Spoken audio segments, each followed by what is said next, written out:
what is going on? Welcome back to another top 5. I know I haven't done anything. I was going to say I haven't done another one of these, but I haven't done anything in a really long time. So, excuse me for that, but I've been really busy. I've been stuck with school and finals, and once that was finally over, I needed some time to relax, and then I went to PlayStation Experience, and if you guys haven't seen that content, I'll leave a link in the description as well as on screen for you to go check that out on my other channel. And we had a good time, and we made some videos. I might throw up a couple of the extra footage that we didn't put inside the video somewhere else, but again, I'm not gonna have this intro be a giant advertisement. I just wanted to know, everybody to know I'm not dead, but I am back with another top 5, and this is my top 5 games of 2015. I couldn't close out this year without making a video, so hopefully everything gets done in time and I don't fall back on my promises, but I absolutely promise that this will be out on time. I'm going to plan on trying to get this out on New Year's Day, so hopefully this happens. Hopefully I'm not lying to myself, but whatever is going to happen, enjoy it, and I hope you guys enjoy my top 5 games, and these are my personal list. As I always say, enjoy.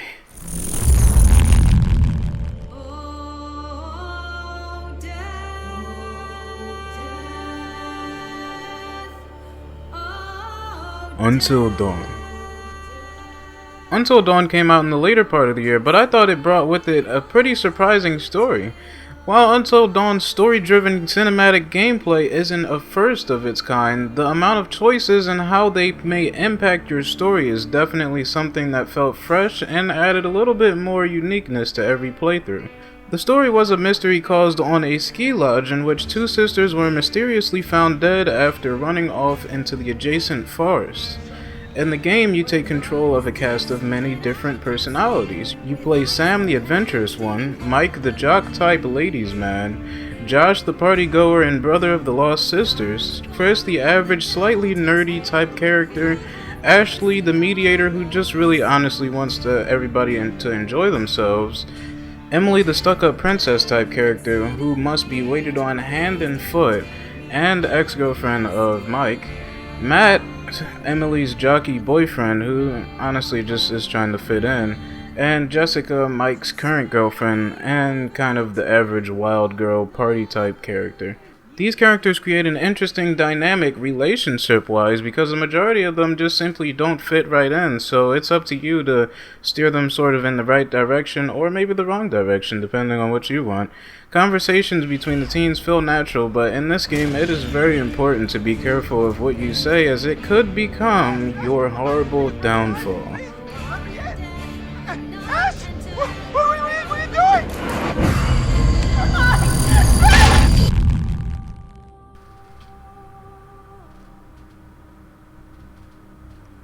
Bloodborne. Bloodborne is the next addition to the Souls series, as well as a PlayStation exclusive, just like Demon Souls, and if I say so myself, the PlayStation exclusive Souls games are some of my most memorable and enjoyable games in the entire Souls series. From the settings to the gameplay, these games just really worked well and came out, and Bloodborne really takes no exception here.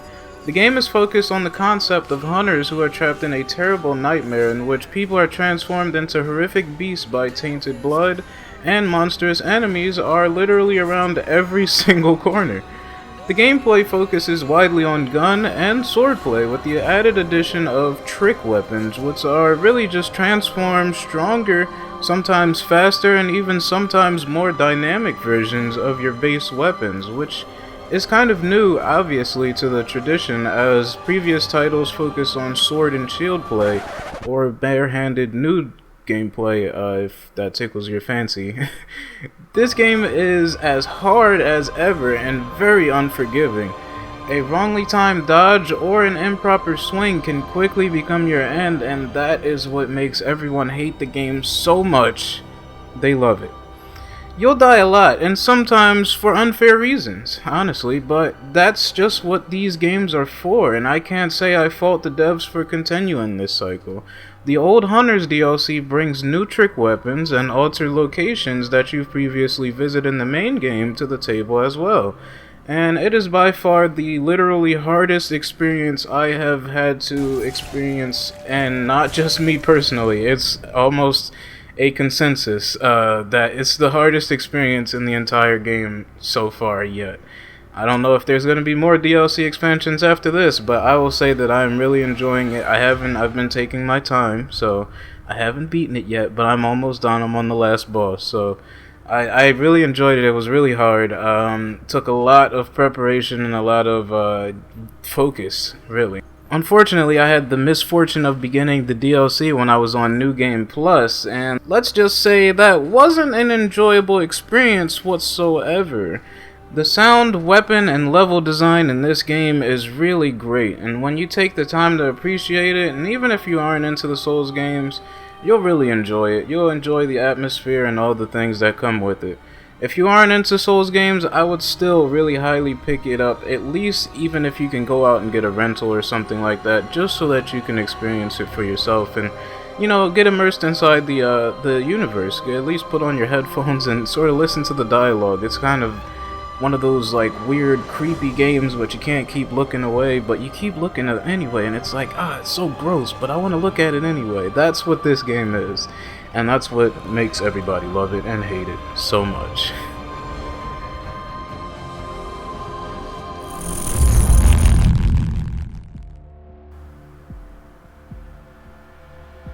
Batman Arkham Knight. The Arkham series is nowhere near unheard of, and this is the 4th title in the series, and also said to be the final one as well. And that it does, based on the closing scene you get if you 100%ed the game.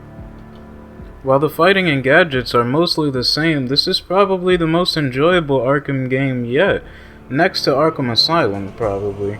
Simply because its story is very engaging. Side quests have actual stories, they aren't all just grab and smash missions like Arkham City, though some still are. The characters show their truest forms and personalities here as well, sans the Deathstroke fight. Let's just act like that didn't happen. The combat has its newer gadget additions and combos with minor tweaks to the free flow system that somehow made it even more free flow. If that's even possible, actually. The fact that you can actually finally beat the piss out of their boys while they're on the floor instead of, you know, just gliding over their body like you would in the previous titles, helps keep the combat flowing and the combos going. If we were going to talk about the visuals, it was probably one of the best looking games of this year. I played it on PC, so I got the full effect of the game detail wise. Even though there was plenty of uproar over the game's performance, I still had no problems personally on my system managing 60 plus frames per second, so that didn't affect my play at all. The only major disappointment was the length of the side story DLCs. They honestly almost felt like they were supposed to be a little bit more, but they just kinda decided, nah, let's just leave it there. And the stories for the most part ended extremely abruptly, looking at Harley Quinn's story as an example in particular. I also felt like the loss of a full character roster free roam was a step back given it existed in previous games, but again, playing on PC fixes that issue, but you shouldn't have to in order to have these issues sorted out. Arkham Knight felt like a great ending to the series, and I can't wait to play the final DLC as there were still some unanswered questions at the end of the game, but overall this was definitely a Game of the Year contender for me.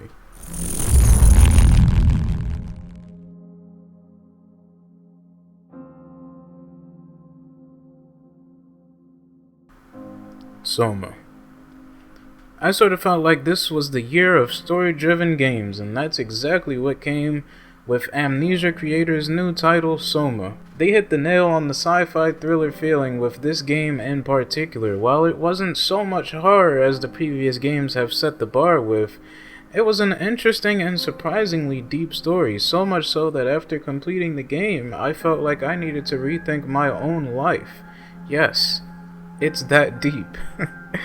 The game takes place in Toronto after the main protagonist, Simon Jarrett, suffers what should have technically been a fatal accident.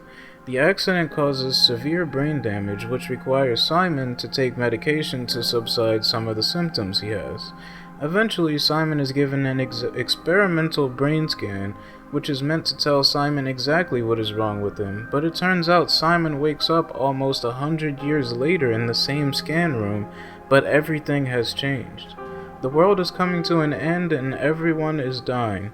The technology at that time is meant to help people keep alive, but it's doing it wrongly and causing people to suffer even longer. This is just a short idea of what the story entails, but once you get deeper into the story, there's some really disturbing and hard choices to make. Do you save humanity or end it all? That's the ultimate question that this game places on you, and one of the reasons I had to place this higher in my list. Soma is by far one of the most interesting story-driven games this year because it adds thought and reason into the mix rather than just simply, will my friend die or will I die if I say X? How about, will the Earth die forever as we know it, or will we live on somehow else if we make this choice? It's not as impacting as, say, Heavy Rain choice-wise, or Until Dawn even, but it is definitely higher on the logic scale.